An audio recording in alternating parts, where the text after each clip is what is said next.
اس video میں ہم لوگ UGC نیٹ کے نصاب میں جو شامل داستانیں ہیں ان تمام داستانوں کے حوالے سے اہم سوال و جواب جو ہے اس کو ڈسکس کریں گے۔ تو سب سے پہلی جو داستان ہے وہ ہے صبرس۔ داستان صبرس کے جو تخلیق کار ہیں، مصنف ہیں، وہ ملا وجہی ہیں۔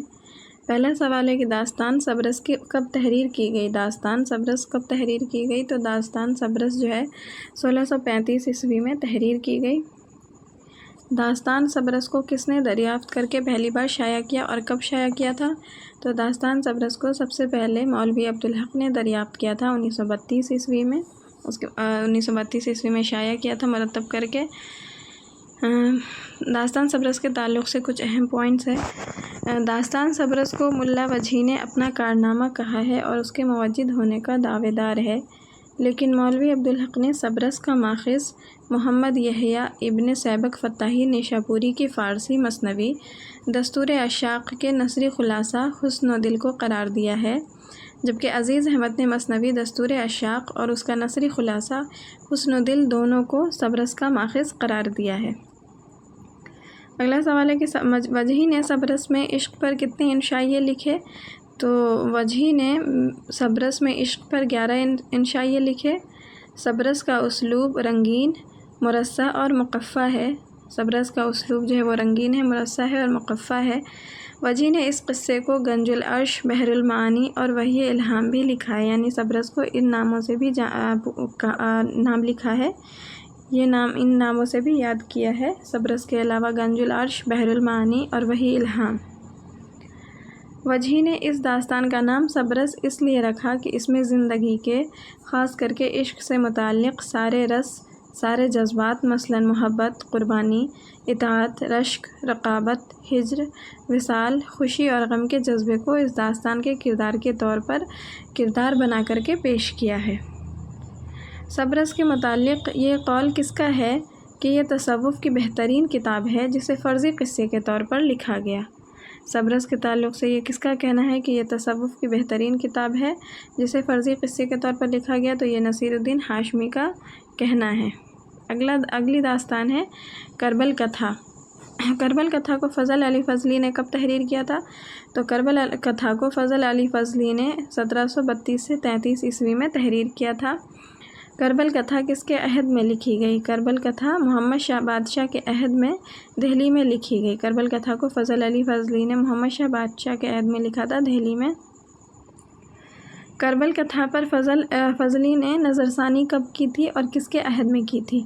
تو اس کو تصنیف کیا تھا محمد شاہ بادشاہ کے عہد میں، اور اس پر نظر ثانی کی تھی احمد شاہ کے عہد میں 1748 عیسوی میں۔ کربل کتھا لکھتے وقت فضلی کی عمر 22 یا 23 سال کی تھی۔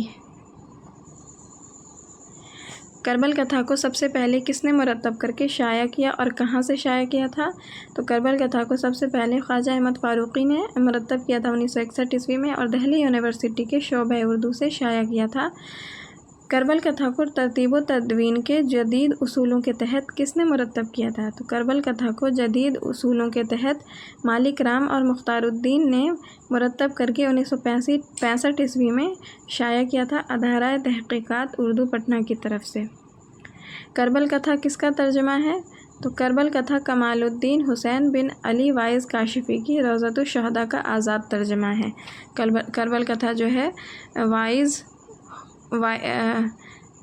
کربل کتھا کمال الدین حسین بن علی وائز کاشفی کی روضۃ الشہداء کا آزاد ترجمہ ہے۔ کربل کتھا کا تعارف سب سے پہلے کس نے کیا تھا؟ تو کربل کتھا کو جو ہے مولوی کریم الدین نے سب سے پہلے متعارف کرایا تھا۔ کربل کتھا کو دہ مجلس کے نام سے کس نے لکھا ہے؟ یعنی کربل کتھا کو دہ مجلس کے نام سے دہ مجلس نام کس نے بتایا ہے؟ تو مخطوطات fort William college, doctor Sprenger اور محمد حسین آزاد نے کربل کتھا کو دہ مجلس بھی لکھا ہے۔ اگلی داستان ہے رانی کیتکی کی کہانی۔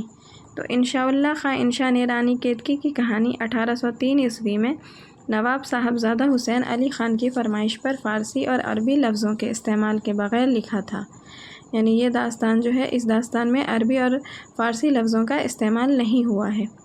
امتیاز علی عرشی کے مطابق داستان رانی کیتکی کی کہانی 1808 عیسوی میں لکھی گئی، اور مولوی عبدالحق نے رانی کیتکی کی کہانی کتابی صورت میں 1933 عیسوی میں شائع کیا تھا، لیکن جو ہے رانی کیتکی کی کہانی 1803 عیسوی میں ہی لکھی گئی ہے، 1808 عیسوی میں نہیں، اور اس کو جو ہے شائع کیا تھا کتابی صورت میں مولوی عبدالحق نے مرتب کر کے 1933 عیسوی میں۔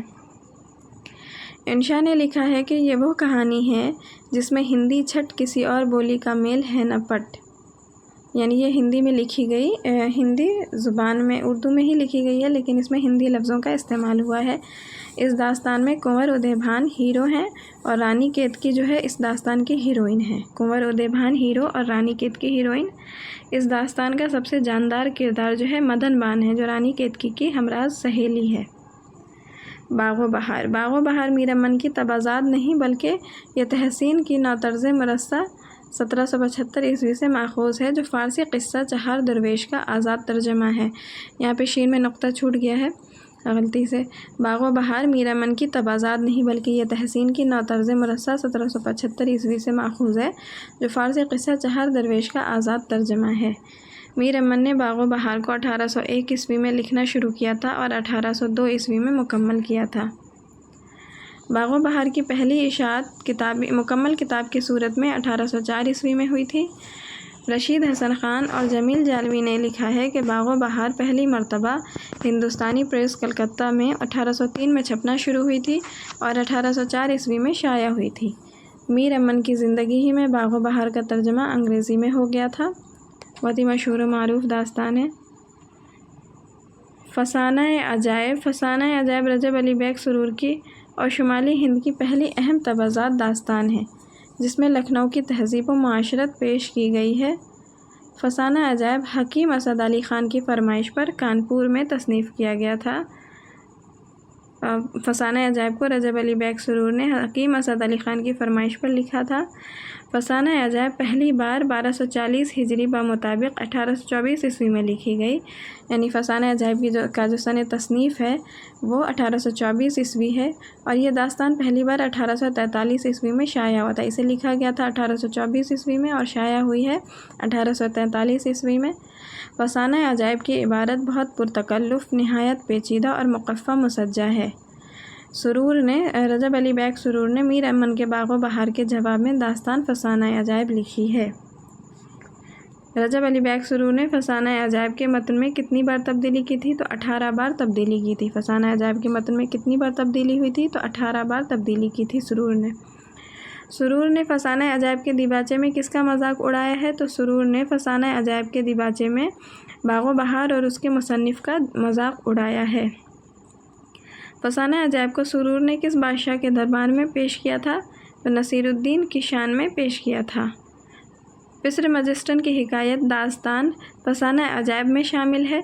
سرور نے داستان فسانہ عجائب میں کس شہر کی تعریف اور کس شہر کی مذمت کی ہے؟ تو لکھنؤ شہر کی تعریف کی ہے اور کانپور شہر کی مذمت کی ہے۔ فسانہ عجائب کی عظمت کا راز اس کے مرصع اسلوب میں کس نے بتایا ہے؟ فسانہ عجائب کی عظمت کا راز اس کے مرصع اسلوب میں کس نے بتایا ہے؟ تو ڈاکٹر گیان چند جین نے فسانہ عجائب کی عظمت کا راز اس کے مرصع اسلوب میں بتایا ہے۔ فسانہ عجائب کو کئی ناموں سے جانا جاتا ہے، مثلا فسانہ عجائب، فسانہ عجیب، قصہ انجمن آرا، جان عالم اور قصہ جان عالم جو ہے یہ ایک پیچیدہ داستان ہے، آخری داستان ہے ہمارے سلیبس میں جو شامل داستانیں ہیں، تو یہ سب سے طویل داستان اور تھوڑی پیچیدہ بھی ہے، اس کو سمجھنے میں تھوڑا دقت ہوتی ہے، لیکن ضروری ہے سمجھنا کیونکہ ایگزام میں اکثر اس سے سوال پوچھے جاتے ہیں۔ تو بستان خیال ایک فارسی داستان ہے، یہ داستان 15 جلدوں میں ہے۔ اس داستان کے مصنف میر تقی خیال ہیں، انہوں نے اس داستان کو محمد شاہ کے عہد میں لکھا تھا۔ اس داستان کو محمد تقی خیال نے داستان امیر حمزہ کے جواب میں تصنیف کیا تھا۔ اس داستان کے مصنف میر تقی خیال کا آبائی وطن گجرات ہے، وہ تلاش معاش کے سلسلے میں احمد آباد گجرات سے دلی چلے آئے تھے۔ محمد شاہ نے میر تقی خیال کو شاہی کتب خانہ کی دروغگی کے عہدے سے سرفراز کیا تھا اور اس داستان کو مکمل کرنے کے لیے 15 کاتب زود نویس اور خوش خط مقرر کیے تھے، یعنی اس داستان کو لکھنے کے لیے محمد شاہ بادشاہ نے میر تقی خیال کو جو ہے 15 کاتب اور زود نویس دیے تھے۔ خیال نے اس داستان کا مہدی نامہ اور اسماعیل نامہ ہی مکمل کیا۔ کہ اس کے بعد محمد شاہ کا انتقال ہو گیا تھا، یعنی کہ داستان مکمل نہیں ہو پائی تھی، صرف مہدی نامہ اور اسماعیل نامہ ہی مکمل ہوا تھا۔ اس کے بعد محمد شاہ کا انتقال ہو گیا تھا۔ پھر ان کے انتقال کے بعد میر تقی خیال مرشد آباد آ کر سراج الدولہ کے دربار سے وابستہ ہو گئے تھے۔ سراج الدولہ کے حکم سے میر تقی خیال نے 15 سال کا وقت لگا کر 14 جلدیں مرشد آباد میں مکمل کی۔ ایک جلد تو انہوں نے محمد شاہ بادشاہ کے عہد میں ہی مکمل کر لیا تھا، اس کے بعد جو باقی 14 جلدیں ہیں وہ سراج الدولہ کے دربار سے وابستہ ہو کر کے مکمل کی تھی 15 سال کا وقت لگا کر کے۔ میر تقی خیال نے لگ بھگ 1757 سے 58 عیسوی میں اس داستان کو مکمل کیا تھا۔ داستان فارسی بوستان خیال جو یعنی فارسی زبان میں جو لکھی گئی تھی، سب سے پہلے اسے میر تقی خیال نے اسے فارسی زبان میں تصنیف کیا تھا۔ تو فارسی زبان کی جو بوستان خیال داستان ہے وہ کبھی بھی شائع نہیں ہوئی تھی، یعنی اس کے اردو ترجمے ہوئے ہیں، لیکن جو فارسی میں اس کا اصل قصہ بیان فارسی زبان میں جو یہ اصل متن ہے وہ کبھی شائع نہیں ہوا تھا۔ داستان اردو میں 9 ضخیم جلدوں میں، فارسی زبان میں جو یہ داستان لکھی گئی وہ 15 جلدوں میں، اور اس اردو میں یہ 9 ضخیم جلدوں میں ہے۔ بوستان خیال کا پلاٹ علم نجوم کو ذہن میں رکھتے ہوئے ستاروں اور سیاروں سے ترتیب دیا گیا ہے۔ داستان کا پلاٹ بہت الجھا ہوا ہے، اس میں بیک وقت 3 ہیرو کے قصے ہیں۔ بوستان خیال میں داستان کی ابتدا معز الدین کے اجداد سے ہوتی ہے۔ بوستان خیال کا جو داستان کی جو ابتدا ہوتی ہے اس میں ہیرو جو ہے معز الدین اس کے اجداد سے شروع ہوتی ہے۔ بوستان خیال کا اصل قصہ حدائق الانظار سے شروع ہوتا ہے اور داستان کا ہیرو معز الدین سامنے آتا ہے۔ اردو کی نثری داستان میں سب سے زیادہ فحش بیانی بوستان خیال ہی میں کی گئی ہے۔ بوستان خیال میں 5 اہم اور بڑے طلسم ہیں، چھوٹے چھوٹے بہت سارے طلسم ہیں لیکن 5 اہم اور بڑے طلسم ہیں۔ تو پہلا طلسم ہے طلسم اجرام و اجسام، دوسرا ہے طلسم سبا سبا، تیسرا ہے طلسم بیضا، چوتھا ہے طلسم حیرت کدہ آصفی، اور 5واں ہے طلسم اشراق۔ سب سے زیادہ دلچسپ طلسم جو ہے وہ طلسم اجرام و اجسام ہے۔ بوستان خیال کا اردو ترجمہ بوستان خیال فارسی زبان میں لکھی گئی تھی، لیکن اس کا جو اردو ترجمہ ہوا تھا کس نے کیا؟ سب سے پہلے بوستان خیال کا سب سے پہلا اردو ترجمہ عالم علی نے کیا تھا۔ عالم علی نے فارسی سے اردو میں ترجمہ 1840 عیسوی میں ضبطۃ الخیال کے نام سے کیا تھا، اور یہ پہلی بار 1844 عیسوی میں بھاگلپور سے شائع ہوا تھا۔ یہ پوائنٹس یاد رکھنا ضروری ہے۔ بوستان خیال کا سب سے پہلا اردو ترجمہ عالم علی نے کیا تھا، اور یہ فارسی سے اردو میں ترجمہ 1840 میں ہوئی تھی اور ضبطۃ الخیال کے نام سے ترجمہ ہوئی تھی، اور یہ پہلی بار شائع ہوا تھا 1844 عیسوی میں بھاگلپور سے۔ بوستان خیال کا رامپوری ترجمہ مہدی علی خان ذکی مراد آبادی نے نواب سید محمد سعید خان کے حکم سے طلسم جامع جم کا ترجمہ طلسم سعید کے نام سے 1842 عیسوی میں کیا تھا۔ بوستان خیال کا دہلوی ترجمہ بوستان خیال کا دہلوی ترجمہ غالب کے بھتیجے بدر الدین خان عرف خواجہ امان دہلوی نے کیا، الور کے مہاراجہ شیودان سنگھ کی فرمائش پر۔ بوستان خیال کا دہلوی ترجمہ غالب کے بھتیجے بدر الدین خان عرف خواجہ امان دہلوی نے کیا تھا، الور کے مہاراجہ شیودان سنگھ کی فرمائش پر۔ خواجہ امان دہلوی کے ترجمے کی پہلی جلد کا نام حدائق الانظار ہے، اور گیان چند جین کے مطابق اسے 1858 عیسوی میں ترجمہ کیا گیا۔